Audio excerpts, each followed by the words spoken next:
আল্লাহ বলে আফালা ইয়ানজুরুনা ইলাল ইবিলি কাইফা খুলিকাত, ওরা কি উটের দিকে তাকায় না? উটের কথা আল্লাহ কেন বললেন? উট হচ্ছে এমন আজীব একটা প্রাণী যেটা প্রাণী বিজ্ঞানীদেরকে হয়রান করে দিয়েছে। উটের যে ফিচার আল্লাহ তাআলা দিয়েছেন, মক্কার লোকেরা উটের গোশত খাইতো, উটের দুধ খাইতো, উটের চামড়া দিয়ে দামি লেদার তারা বানাতো, উটের উপর মাল নিয়ে বোঝাই করে এক প্রান্ত থেকে আরেক প্রান্তে পাড়ি দিত। এবং উট হচ্ছে এমন প্রাণী যেটা একসাথে 1 মাস না খেয়ে বেঁচে থাকতে পারে। 1 মাস পানিও খাওয়া লাগবে না, খাবারও খাওয়া লাগবে না। এট এ টাইমে একটা উট, প্রাপ্তবয়স্ক একটা উট একসাথে 200 লিটার পানি খেয়ে ফেলতে পারে। এবং উটের পেটের ভিতরে একটা স্পেশাল ওয়াটার চেম্বার আছে, ওই চেম্বারে রেখে দেয়, খেয়ে ওইটারে পাঠায় দেয় না ওদের কিডনিতে। 200 লিটার পানি একবারে খেয়ে স্পেশাল চেম্বারে রেখে দেয়, যখন লাগবে ওইখান থেকে নিয়ে নিয়ে বেঁচে থাকে। 1 মাস না খেয়ে বেঁচে থাকে কি করে? উটের পিঠে দেখবেন একটা কুজ আছে, এই পুরো কুজটা হচ্ছে চর্বির আধার। উটের যখন খাবার থাকে না মরুভূমিতে, মাসের পর মাস যখন চলে, ওই চর্বি থেকে এনার্জি নিয়ে সে মরুভূমিতে চলে। আমাদের চোখের মধ্যে যেমনি একটা পাপড়ি, এরকম এক পাপড়ি দিয়ে উটকে আল্লাহ বানায় নাই, ডবল লেয়ারের পাপড়ি দিয়েছে। কারণ মরুভূমির মধ্যে চলতে পথে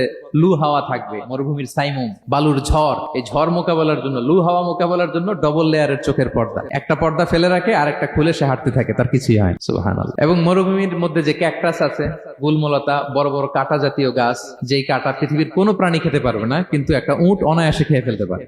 উটের জিহ্বাকে এবং পাকস্থলীকে আল্লাহ এমন স্পেশালি মেড করেছেন, যত কাঁটা দিবেন খেয়ে সাবার, ওর কিছুই হয় না। আরে উটকে নিয়ে গবেষণা করলেই তো উটের মালিককে খুঁজে পায় তারা।